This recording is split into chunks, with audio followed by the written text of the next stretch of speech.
Hi friends, நம்ம ஏற்கனவே criminal ப்ரொசீடிங்ஸில் occurrence to judgement வரைக்கும் ஒன் பை ஒன்னாக பார்த்துட்ருக்கோம். அதில் ஃபர்ஸ்ட்டு ஸ்டேஜ், அதாவது இன்வெஸ்டிகேஷனை ஒரு 5 வீடியோவில் பார்த்துட்டோம். ஓகேங்களா? அதுக்கடுத்து செகண்ட் ஸ்டேஜ், அதாவது இன்கொயரியை ஒரு 2 வீடியோ பார்த்தாச்சு. அதாவது காக்னிசன்ஸ் சம்மந்தமாகவும் அதுக்கடுத்து கமென்ஸ்மெண்ட் சம்மந்தமாகவும் பார்த்துட்டோம். அதோட தொடர்ச்சியாக ட்ரையல் ப்ரொசீஜரில் தான் அது ஸ்டார்ட் ஆகும். அந்த ட்ரையல் ப்ரொசீஜரில் பார்த்திங்கன்னா 4 வகை இருக்குது. உங்கள் எல்லாருக்கும் தெரியும்.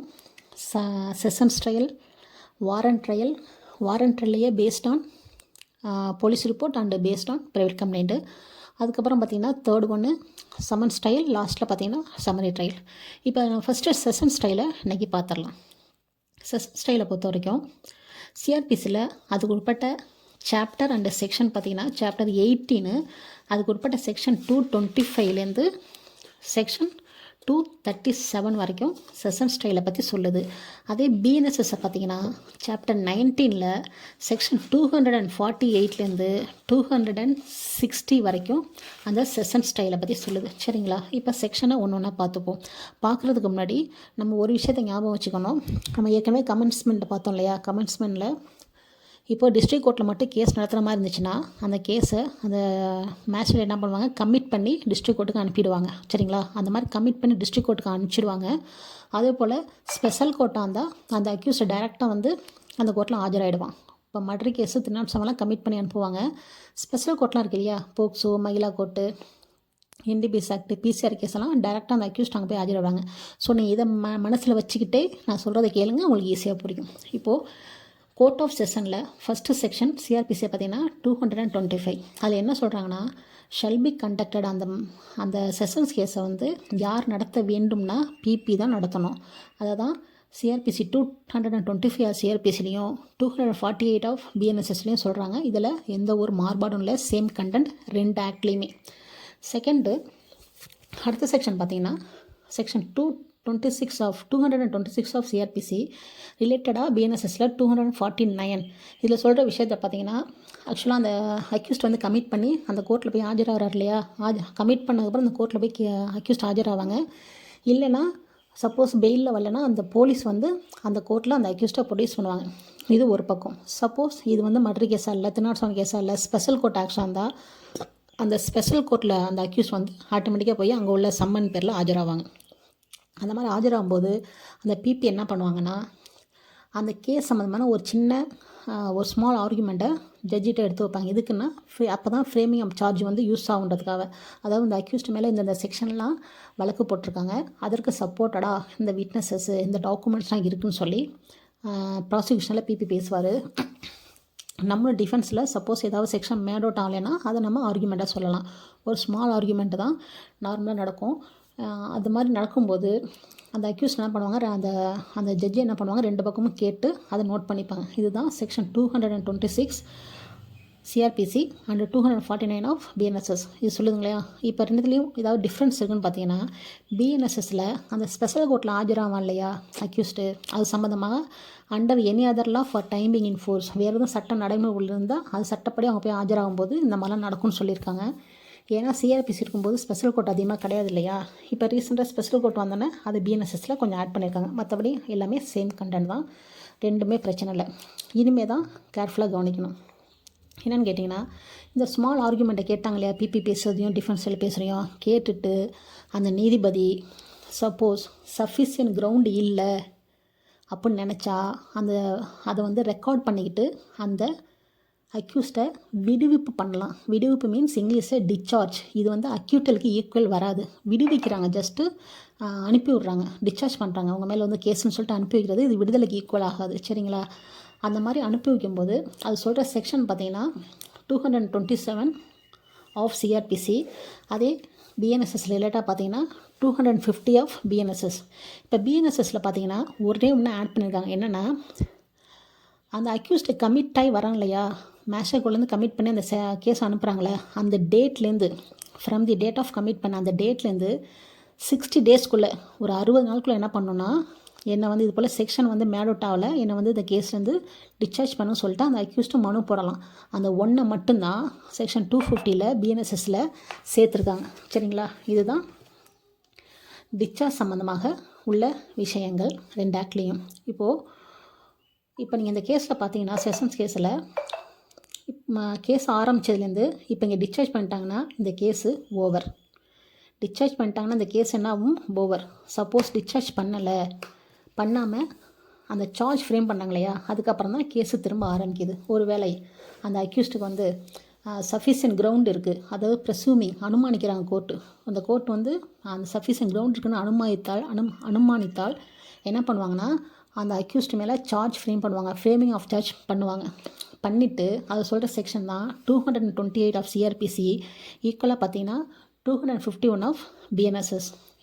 அந்த மாதிரி ஃப்ரேம் பண்ணும்போது அந்த ஜட்ஜி என்ன பண்ணணுன்னா அந்த சார்ஜை ஃப்ரேம் பண்ணிவிட்டு இந்த அக்யூஸ்டுகிட்ட அந்த சார்ஜ் சம்மந்தமாக, அதாவது இன் ரைட்டிங்கில் தான் கேட்கணும், இன் ரைட்டிங் எழுதப்பட்டு அதை ரீட் பண்ணணும், படித்து காண்பித்து விளக்கி கேள்வி கேட்கணும். நீ வந்து கேஸை ஒத்துக்கிறியா இல்லை நடத்துறியான்னு கேள்வி கேட்கணும். இது வந்து ரொம்ப must. Shall be read, shall be explained and shall be asked whether he pleads guilty of the offence charged or claims to be tried. இதை கண்டிப்பாக கேட்கணும். ஷெல்லு தான் போட்டிருக்காங்க. சரிங்களா?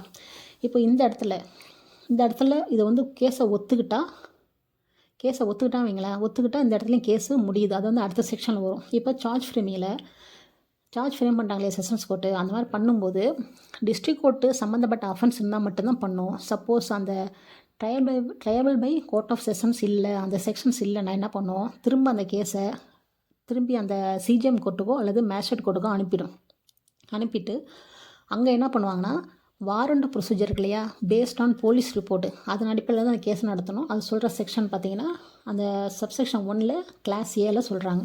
இது சிஆர்பிசியில். இதே பிஎன்எஸ்எஸில் ஏதாவது எக்ஸ்ட்ரா ஆட் பண்ணியிருக்காங்கன்னு பார்த்தீங்கன்னா ஒன்றுமே கிடையாது. என்ன பண்ணியிருக்காங்கன்னா அந்த சார்ஜ் ஃப்ரேம் பண்ணுறாங்க இல்லையா, சார்ஜ் ஃப்ரேம் பண்ணுறதுக்கு ஒரு பீரியட் கொடுத்துருக்காங்க பிஎன்எஸ்எஸில். எப்படின்னா அந்த கேஸ் வந்து ஃபஸ்ட்டு ஹியரிங் ஆன் சார்ஜுங்கிறது வித்தின் எ பீரியட் ஆஃப் 60 டேஸில் கேட்டாகணும். வித்தின் எ பீரியட் ஆஃப் 60 டேஸில் from the date of first hearing on சார்ஜிலேருந்து ஒரு 60 டேஸில் அந்த சார்ஜ் ஃப்ரேம் பண்ணி ஆகணும் அப்படின்னு சொல்லிட்டு அந்த பீரியடை பிஎன்எஸ்எஸ் சொல்லியிருக்காங்க. அதே போல் அக்யூஸ்ட் அந்த சார்ஜை ஃப்ரேம் பண்ணுறாங்க இல்லையா, அது வந்து எப்படின்னா பிசிக்கலாகவும் கேட்கலாம், வீடியோ ஆடியோ மூலமும் கேட்கலாம். இந்த 2 விஷயத்தை தான் நீங்கள் வந்து பிஎன்எஸ்எஸில் ஆட் பண்ணியிருக்காங்க. சரிங்களா? இப்போது இவன்கிட்ட கேள்வி கேட்பாரு. அவர் வந்து ஒத்துக்கிட்டான்னு வைங்களேன். ஒத்துக்கிட்டாருன்னா அது சொல்கிற செக்ஷன் தான் செக்ஷன் 229 ஆஃப் சிஆர்பிசி. அதை ரிலேட்டடாக பார்க்கும்போது செக்ஷன் 252 ஆஃப் பிஎன்எஸ்எஸ். இங்கே என்ன சொல்கிறாங்கன்னா, இப்போ சப்போஸ் அந்த அக்யூஸ்ட்டை கேட்கும்போது நான் ஆமாம் நான் தான் பண்ணேன்னு ஒத்துக்கிட்டா அந்த கேஸு அப்போயோட முடிஞ்சிடும். என்ன பண்ணுவாங்கன்னா கன்விஷன் கொடுத்துருவாங்க. கன்விஷன் கொடுத்துட்டா ஏற்கனவே டிஸ்சார்ஜ் பண்ணும்போது கேஸ் முடியுது. செகண்ட் இந்த இடத்துல கன்விஷன் கொடுத்துட்டாங்கன்னா அந்த கேஸ் முடியுது. சரிங்களா? அப்போ என்ன பண்ணுவாங்கன்னா அவன்கிட்ட இது போல் அவன் சொன்னதை வந்து ரெக்கார்ட் பண்ணிக்கணும். நீ கேஸை வந்து ஒத்துக்கிறேன்னு கேட்டால் ஆமான்னு சொன்னான்னா அவன் என்ன சொல்கிறானோ அதை வந்து ரெக்கார்ட் பண்ணிக்கிட்டு, முக்கியமாக அதை ஒன்றை பாருங்கள், மே கன்விக்ட் பண்ணி தான் ஆவணும்னு இங்கே வந்து செக்ஷனில் சொல்லலை. மே கன்விக்ட்டு. சப்போஸ் ஜட்ஜி நினச்சா அக்யூஸ்டே ஒத்துக்கிட்டாலும் ட்ரையலுக்கு உத்தரவு போடலாம். இந்த இடத்துல உள்ள சூச்சம் இதுதான். சரிங்களா? அதே சேமு தான் அந்த 252 பிஎன்எஸ்எஸ் சொல்லியிருக்காங்க. சேம் கண்டென்ட் தான், இதில் எந்த ஒரு டிஃப்ரென்ஸும் கிடையாது. அடுத்து சப்போஸ் அவர் கன்விக்ஷன் பண்ணிட்டாங்கன்னா கேஸு க்ளோஸ்டு.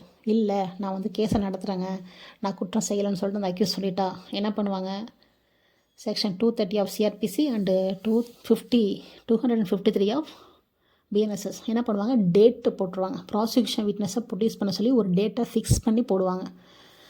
அந்த டேட்டை ஃபிக்ஸ் பண்ணி போடும்போது சப்போஸ் இதே ப்ரைவேட் கம்ப்ளைண்ட் கேஸாக இருந்தால் கம்ப்ளைண்ட் சைட்லேருந்து ப்ராசஸ் ஃபீஸ்லாம் கட்டி அந்த ப்ராசஸ்லாம் தாக்கல் பண்ண சொல்லுவாங்க. இதுதான் அந்த டேட் ஃபார் ப்ராசிக்யூஷன் எவிடன்ஸுங்கிறது சிஆர்பிசியில். அதே பிஎன்எஸ்எஸ்க்கு சேம் கண்டென்ட் தான், எந்த ஒரு டிஃப்ரென்ஸும் இல்லை. சரிங்களா? இப்போ அதுக்கப்புறம் பார்த்தீங்கன்னா டேட்டை ஃபிக்ஸ் பண்ணிட்டாங்க. டேட்டை ஃபிக்ஸ் பண்ணிவிட்டு அதுக்கப்புறம் எவிடன்ஸ் தான் எடுக்கணும். ப்ராசிக்யூஷன் எவிடன்ஸ் தான் ஃபஸ்ட்டு எடுப்பாங்க. அந்த மாதிரி எடுக்கும்போது அது சொல்கிற செக்ஷன் 231 ஆஃப் சிஆர்பிசி ஈக்குவலாக பார்த்தீங்கன்னா 254 ஆஃப் பிஎன்எஸ்எஸ். அதில் என்ன சொல்கிறாங்க பார்த்தீங்கன்னா, கொண்டு வந்த விட்னஸஸ்லாம் ப்ராசிக்யூஷன் எவிடன்ஸு ஃபுல்லாக ஏற்றி விசாரிக்கணும். அந்த மாதிரி விசாரிக்கும்போது சப்செக்ஷன் 1 வந்து judge sell proceed take all such evidence as may be produced. அவங்க அந்த போலீஸில் ப்ரொடியூஸ் பண்ணுற எல்லா விட்னஸையும் அந்த ஆஸ்பெக்டில் விசாரிச்சிருவாங்க. சப்போஸ் நம்ம வந்து கிராஸ் பண்ணுறதுக்கு டைம் கேட்கலாம். அது வந்து சப்செக்ஷன் 2 சொல்கிறாங்க. என்னென்னா எக்ஸாம்பிளுக்கு நம்ம வந்து ஒரு ஐஓ விசாரிக்கணும் வைங்க, ஏற்கனவே 2 3 விட்னஸ் விசாரிச்சுட்டு ஐஓ விசாரிக்கும் போது நம்ம வந்து சில விட்னஸை வந்து ப்ராசிக்யூஷனே விசாரிக்காமலே டக்குன்னு ஐஓ விசாரிச்சிருப்பாங்க. இல்லைன்னா சில விட்னஸ் நம்மளே சீப் எடுத்துகிட்டு நம்ம கிராஸ் பண்ணாமல் விட்ருப்போம். அந்த மாதிரி ஸ்டேஜில் நான் அந்த குறிப்பிட்ட விட்னஸை வந்து ரீகால் பண்ணி கிராஸ் பண்ண அப்புறம் இந்த ஐஓ விசாரிச்சுக்கிறேன். இல்லைனா ப்ராசிக்யூஷனில் இந்த மாதிரி ஐ விட்னஸ் விசாரிக்காமல் இருக்காங்களா, அவங்கள விசாரிச்ச அப்புறம் நான் ஐஓ விசாரிச்சுக்கிறேன் அப்படின்னு சொல்லிட்டு டெஃபர் பண்ணி வைக்கலாம். டெஃபர் பெட்டிஷன், அதாவது நம்ம நோ கிராஸ்ன்னு சொல்லாமல் நான் அவங்கள விசாரிச்சப்பறம் இவங்களை விசாரிக்கணும்னு சொல்லிட்டு பெர்மிஷன் பெட்டிஷன் மாதிரி ஒன்று போட்டு வைக்கிறோம் இல்லையா, அதுக்கு பேர் தான் அந்த டெஃபர் பெட்டிஷன். சரிங்களா, அது சொல்கிற செக்ஷன் தான் 231 சப்செக்ஷன் 2. அதே நீங்கள் இங்கே எவிடன்ஸ் ஃபார் ப்ராசிக்யூஷனில் பிஎன்எஸ்எஸ் பார்த்தீங்கன்னா சேம் தான். அதில் எக்ஸ்ட்ரா என்ன ஆட் பண்ணியிருக்காங்கன்னா ஆடியோ வீடியோ மூலமாகவும் அதை நீங்கள் எவிடன்ஸ் எடுக்கலாம். ரெண்டாவது, அதே பப்ளிக் சர்வெண்ட்டாக இருந்தால் கண்டிப்பாக நம்ம ஆடியோவில் எடுக்கிறது தப்பு, மேபி டேக்கன் எடுக்கலாம், காமனாக எடுக்கலாம். Witness taken subsection may be record by video audio electronic means அதில் எடுக்கலாம். அதுவும் பப்ளிக் சர்வெண்ட் இருந்தால் கண்டிப்பாக நம்ம எடுக்கலாம்னு சொல்லிட்டு குறிப்பிட்டு சொல்லியிருக்காங்க. இன்னொன்று மற்றபடி 254 சிஆர்பிஎஸ் என்ன சொல்லியிருக்காங்களோ அதே சேம் தான் இங்கே சொல்லியிருக்காங்க, எந்த ஒரு டிஃப்ரென்ஸும் இல்லை. இப்போ ஓகேம்மா, இப்போ வந்து எவிடன்ஸ் எடுத்துட்டாங்க இல்லையா, எவிடன்ஸ் எடுத்துகிட்டு அப்பயுமே நீதிமன்றத்தை பார்க்கும்போது சார்ஜ் எதுவுமே மேலவுட் ஆகலை, அவங்க சொன்ன எவிடன்ஸ் எல்லாம் அந்த சார்ஜ்க்கு எகென்ஸ்டாக இருக்குன்னு வைங்களேன். அப்போ என்ன பண்ணுவோம், நீதிமன்றம் ஆட்டோமேட்டிக்காக அக்யூட்டட் பண்ணிவிடும். அந்த அக்யூஸ்ட் என்ன பண்ணுவாங்க, ஆட்டோமேட்டிக்காக அக்யூட்டட் பண்ணுவாங்க. அதை சொல்கிற செக்ஷன் பார்த்தீங்கன்னா 232 ஆஃப் சிஆர்பிசி, அதே ரிலேட்டடாக 255 ஆஃப் பிஎன்எஸ்எஸ். சரிங்களா, ஆட்டோமேட்டிக்காக அக்யூல் பண்ணுவாங்க. இப்போ நம்ம பார்த்துட்டு வந்த வகையில் 3 இடத்துல கேஸ் முடியுது. ஒன்று டிஸ்சார்ஜ் பண்ணும்போது, இன்னொன்று conviction on plea of guilty அந்த இடத்துல முடியுது. இந்த இடத்துல பார்த்தீங்கன்னா எவிடன்ஸ் சரியாக சொல்லன்னு சொல்லிட்டு அக்யூட்டல் பண்ணுறாங்க. First discharge, second conviction, third acquittal. இங்கே இப்போ 3 இடத்துல கேஸ் முடியுது. சப்போஸ் அக்யூட்டல் பண்ணலை, கேஸ் சார்ஜில் சொன்ன மாதிரி கேஸ் கொஞ்சம் எகென்ஸ்டாக இருக்குன்னு எங்கள் டிஃபென்ஸுக்கு அக்யூஸ்க்கு எகென்ஸ்டாக இருந்துச்சுன்னா என்ன பண்ணுவாங்கன்னா, என்டரிங் ஆஃப் டிஃபென்ஸ் சைடில் எதுவும் சாட்சி இருந்தால் நம்ம வந்து விசாரிக்கலாம். இல்லைனா ஆர்குமெண்ட்லாம் பண்ணுறோம் இல்லையா, அதுக்கான ப்ரொவிஷன் செக்ஷன் 233 ஆஃப் சிஆர்பிசி ரிலேட்டடாக 256 ஆஃப் பிஎன்எஸ்எஸ். அதில் சொல்லப்பட்ட விஷயம் என்னென்னா, நம்ம சப்போஸ் நமக்கு ஏதாவது அக்யூஸ் சார்பாக யாராவது டிஃபென்ஸ் விட்னஸ் ஏற்றுறா இருந்தால் நம்ம அதுக்கான விட்னஸை ஏற்றலாம். இல்லைனா நம்ம ரிட்டன் ஆர்குமெண்ட் எதுவும் ஃபைல் பண்ணால் கூட அந்த ரிட்டன் ஆர்குமெண்ட் ஃபைல் பண்ணும்போது அவங்க என்ன பண்ணுவாங்க, அந்த கட்டில் ஒரு பார்ட்டாக சேர்த்து வச்சுப்பாங்க.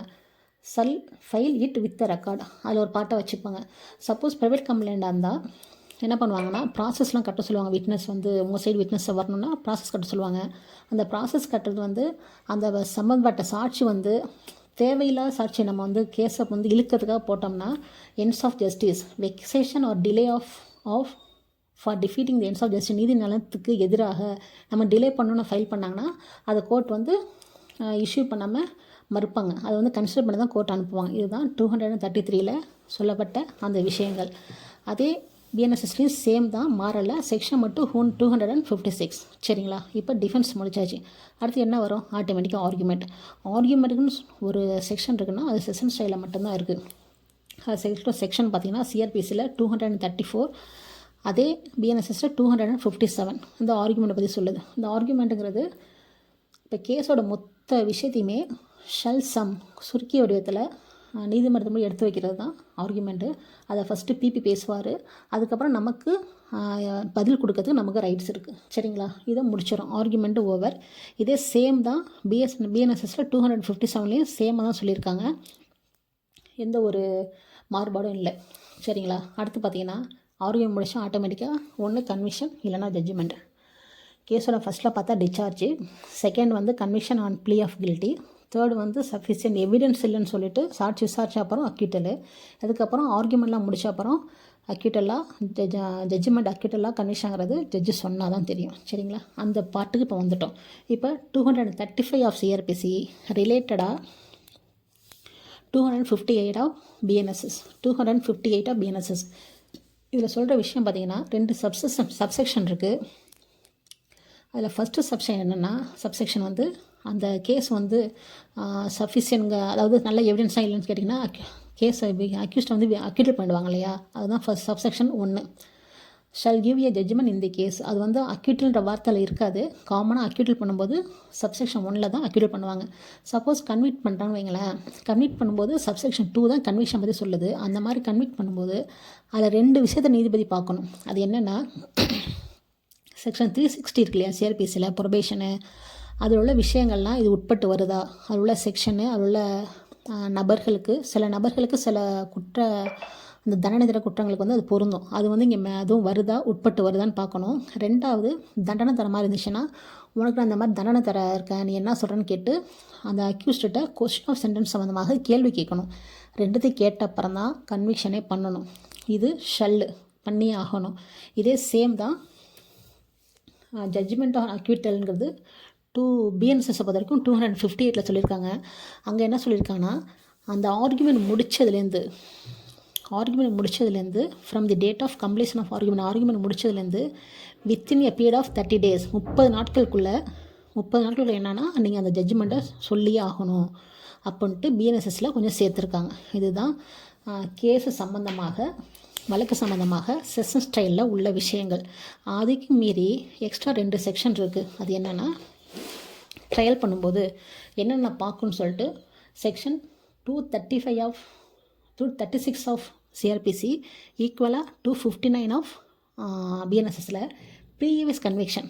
அதாவது என்னென்னா, சப்போஸ் கன்விக்ஷன் எங்கெங்கெல்லாம் கொடுத்தா ஞாபகம் இருக்கா, conviction on plea of guilty கேஸை சார்ஜ் ஃபில் பண்ணும்போது ஆமாண்ணா பண்ணனு ஒத்துக்கிட்ட கன்விக்ஷன். அதுக்கப்புறம் பார்த்தா ஃபைனலாக ஜட்ஜ்மெண்ட் சொல்லும்போது கன்விக்ஷன் பண்ணுறாங்க இல்லையா, இந்த 2 இடத்துலையுமே கன்விக்ஷன் பண்ணும்போது அந்த ஜட்ஜி என்ன பண்ணால், ஏற்கனவே ப்ரீவியஸாக ஏதாவது அவன் கன்விக்ஷன் ஆயிருந்தானா அது சம்மந்தமாக அவன்கிட்ட கேள்வி கேட்கணும். அவன் ஒத்துக்கிட்டானா என்ஹான்ஸ் பனிஷ்மெண்ட் எக்ஸ்ட்ரா கொடுப்பாங்க. இல்லை ஒத்துக்கலைன்னா அது சம்மந்தமான எவிடன்ஸை ப்ராசிக்யூஷனில் ஃபைல் பண்ணுவாங்க. இது சொல்கிற செக்ஷன் தான் 236 ஆஃப் சிஆர்பிசி, 259 ஆஃப் பிஎன்எஸ்எஸ். 2த்துலேயுமே சேம் கண்டென்ட் தான், எந்த ஒரு ஆல்ட்ரேஷனும் கிடையாது. அதே போல் பார்த்தீங்கன்னா ஃபைனலில் 237 ஈக்குவலாக பிஎன்எஸ்எஸில் 260. இது என்ன சொல்கிறாங்கன்னா, நம்ம ஏற்கனவே பார்த்தோம் இல்லையா டிஃபமேஷன் கேஸில் மட்டும்தான் கமிட்டிலே இல்லாமல் ஒரு டிஸ்ட்ரிக்ட் கோர்ட் வந்து காக்னிசன்ஸ் எடுக்க முடியும்னு பார்த்தோம் இல்லையா, அந்த கேஸோட ப்ரொசீஜரை சொல்லியிருக்காங்க. என்னென்னு கேட்டிங்கன்னா, இது வந்து ஆக்சுவலாக பிஎன்எஸ்எஸ்லேயும் சிஆர்பிஎஸ்லையும் சேம் கண்டென்ட்டு, ஒரு இடத்துல மட்டும்தான் மாற்றம் இருக்குது. அதை நான் ஃபைனலாக சொல்கிறேன். இது என்ன சொல்கிறாங்கன்னா, இந்த ப்ரொசீஜரை ஃபாலோ பண்ணும்போது கோர்ட் ஆஃப் செஷன் டிஸ்ட்ரிக்ட் கோர்ட்டில் கேஸ் நடந்தாலும் அதை எதை ஃபாலோ பண்ணணுன்னா, போலீஸ் ரிப்போர்ட்டை பேஸ் பண்ணி நடக்கிற வாரண்டி கேஸ் இருக்கு இல்லையா, அந்த ப்ரொசீஜர் படி தான் அந்த கேஸ் நடக்கணும். 1. செகண்ட் பார்த்தீங்கன்னா, அந்த கேஸை போடுறார் இல்லையா, அக்யூஸ்ட் இருக்கார் இல்லையா, அக்யூஸ்ட்டை வந்து ப்ராசிக்யூஷனில் விசாரிக்கிறதுக்கு மனு போட்டால் அதை வந்து கோர்ட்டை அலோவ் பண்ணும். வேறு எதுவும் சஃபிஷியன்ட் ரீசன் இல்லாத பட்சத்தில் அந்த கோர்ட்டை வந்து examined as a witness for prosecution அவர் விசாரிக்கிறதுக்கு அனுமதி பண்ணணும். அதுக்கப்புறம் கோர்ட்டு நினச்சாலும் சப்செக்ஷன் 2ல் கோர்ட்டு நினச்சாலும் அதே போல் 2 பார்ட்டியும் விரும்பினாலும் இன்கேமரா ப்ரொசீடிங்ஸும் அந்த கேஸ் நடக்கும். அதுக்கப்புறம் பார்த்தீங்கன்னா 3, இப்போ நம்ம சொல்கிற மாதிரி கேஸ் போட்டு டிஃபமேஷன் கேஸ் எதுவுமே மேட் அவுட் ஆகலைன்னா, ஆகாத பட்சத்தில் கேஸ் போட்டாங்க இல்லையா, அவங்க மேலே ஒரு சோகாஸ் நோட்டீஸ் அனுப்பலாம். நீதிமன்றம் நினச்சா ஏன் தேவையில்லாமல் அந்த கேஸை போட்டிங்க, அதுக்கு என்ன காரணம்னு சொல்லிட்டு ஒரு சோகாஸ் நோட்டீஸ் அனுப்பலாம். அனுப்புனதுக்கப்புறம் அவங்க ஒழுங்காக பதில் கொடுக்கறத பார்த்துட்டு என்ன பண்ணுவாங்க, அவங்களுக்கு வந்து காம்பன்சேஷன் போடுவாங்க. அது எவ்வளோன்னா 1000 ரூபாய்க்கு மிகாமல் ஒரு காம்பன்சேஷன் போடுவாங்க. அந்த போட்ட காம்பன்சேஷன் இது யாருக்குன்னா கேஸ் போடுறவங்க மேலே போடுவாங்க. தேவையில்லாமல் கேஸை போட்டு நீதிமன்றத்தை டைம் வேஸ்ட் பண்ணிட்டீங்கன்னு. அந்த மாதிரி காம்பன்சேஷன் அவங்க என்ன பண்ணலான்னா, ஃபைனை வசூலிக்கிற மாதிரியே வசூலிக்கலாம். 2வது, இப்போ வந்து இந்த கேஸில் வந்து அவங்க தோற்றுட்டாங்க, அதனால் காம்பன்சேஷன் போட்டான்றதுக்காக அந்த கேஸ் போட்டவருக்கு வந்து சிவில் கேஸோ வேறு எந்த ப்ரொசீடிங்ஸோ போடுறதுக்கு இந்த செக்ஷன் வந்து தடை விதிக்கலை. அவர் நினச்சா சிவில் சைடும் கேஸ் போடலாம். சரிங்களா, அவ்வாறு சப்போஸ் சிவில் சைடு கேஸ் போட்டு ஒருவேளை அவருக்கு சார்பாக ஆர்டர் ஆகிட்டு இருந்தாலும் அவர் சிவில் கேஸ் எக்ஸ்ட்ரா போடுறாருன்னா, அந்த மாதிரி போடும்போது அந்த சிவில் கோர்ட்டில் என்ன பண்ணுவாங்கன்னா, இங்கே என்ன அவார்ட் பாஸ் பண்ணியிருக்காங்களோ, காம்பன்சேஷன் அவார்ட் போட்டிருக்காங்களோ அதை வந்து மைண்டில் வச்சுக்கிட்டு தான் அங்கே அவார்ட் பாஸ் பண்ணணும். அதை சொல்கிற செக்ஷன் தான் சப்செக்ஷன் தான் செக்ஷன் வந்து 6ல் ப்ரொவைடரில் சொல்லியிருக்காங்க. சரிங்களா, அடுத்து சப்செக்ஷன் 7ல் பார்த்தீங்கன்னா, இந்த கேஸ் வந்து பேமெண்ட்டு காம்பன்சேஷன் இருக்கு இல்லையா, அந்த பேமெண்ட்டை காம்பன்சேஷன் வந்து இந்த கம்ப்ளைண்ட் போட்டவங்களுக்கே போடுறாங்களே, அதை வந்து அவர் வந்து அப்பீல் டைம் முடிகிற வரைக்கும் இல்லைனா அப்பீல் ஃபைல் பண்ணி அந்த அப்பீல் பெண்டிங்கில் இருக்க வரைக்கும் கட்ட வேண்டிய அவசியம் இல்லை. சரிங்களா, இதுதான் இந்த செக்ஷன் 237 ஆஃப் சிஆர்பிசியில் சொல்லியிருக்காங்க. அதே போல் பிஎன்எஸ்எஸில் பார்த்தீங்கன்னா என்ன ஒன்று செக்ஷன் 260 ஆட் பண்ணியிருக்காங்கன்னா, அந்த அமௌண்ட் சொன்னேன் இல்லையா, நாட் எக்ஸீடிங் 1000 ருபீஸ்னு, அதுக்கு பதிலாக இங்கே நாட் எக்ஸீடிங் 5000 ருபீஸ்ன்னு சொல்லிட்டு ஆட் பண்ணியிருக்காங்க. இந்த 1000க்கு பதிலாக இங்கே 5000, 5000 அவ்வளோதான். மற்றபடி எல்லாமே சேம் கண்டென்ட்டு தான். இதுதான் trial procedure, trial before court of session. சரிங்களா? இப்போது இந்த செஷன்ஸ் ட்ரையல் முடிச்சிட்டோம். இப்போ இந்த இன்கொயரி ஸ்டேஜ் இது எங்கே முடியுதுன்னு பார்த்தீங்கன்னா, அந்த சார்ஜ் ஃப்ரேம் பண்ணுறாங்க இல்லையா, சார்ஜ் ஃப்ரேம் பண்ணி அந்த ஃப்ரேம் பண்ணுற வரைக்கும் தான் இன்கொயரி. ட்ரையல் எங்கே ஆரம்பிக்குது, அந்த ஒரு டேட் போடுறாங்களே, டேட் ஃபார் ப்ராசிக்யூஷன், ட்ரையல் எங்கே ஆரம்பிக்குதோ ஆரம்பிக்கலேருந்து ட்ரையல் ப்ரொசீஜர் ஸ்டார்ட் ஆகுது. இப்போ புரியுதா, இன்கொயரி எங்கே முடியுது, ட்ரையல் எங்கே ஸ்டார்ட் ஆகுதுன்னு. இங்கே நம்ம 2 ஸ்டேஜையும் பார்த்துட்டோம். இன்கொயரி வந்து அந்த சார்ஜ் ஃப்ரேம் பண்ண வரைக்கும் தான் இன்கொயரி.